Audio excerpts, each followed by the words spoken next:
I met Rand on a beautiful spring day in April. I thought he was cute. He was a cute, curly-headed guy. I also thought he was probably 18 years old and still in college. He looked so young. So I kind of blew him off at first.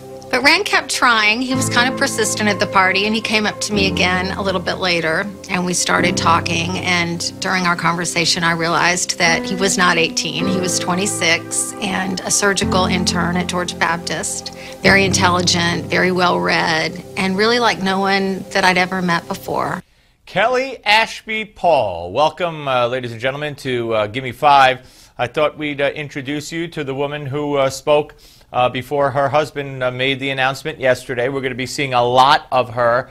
I think she's a big asset to Senator Rand Paul, and I think you'll find that by watching this video, which was highly produced, obviously, but nonetheless, she presents herself very well. She speaks very highly of the man she obviously loves very much, and that could only be viewed as a positive. Here's some more. Rand is the middle child of five.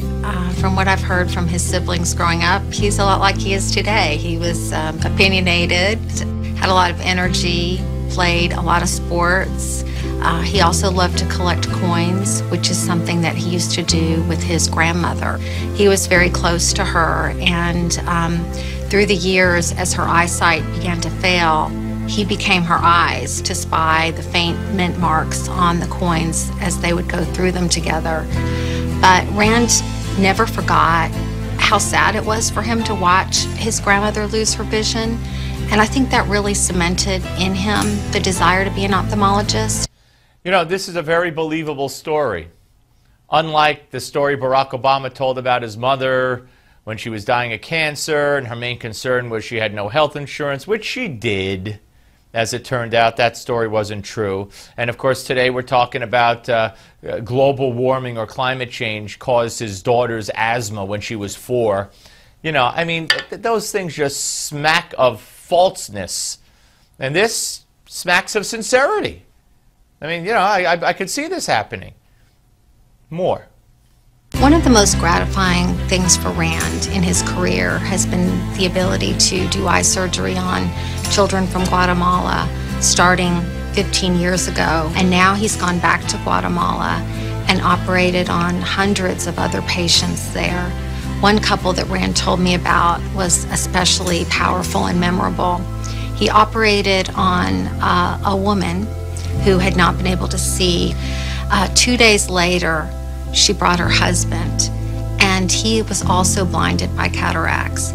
And Rand described them removing his patch and him seeing his wife and her being able to see him for the first time in 7 or 8 years. And he said it was an incredibly moving experience. Whoa, Rand Paul went to Guatemala?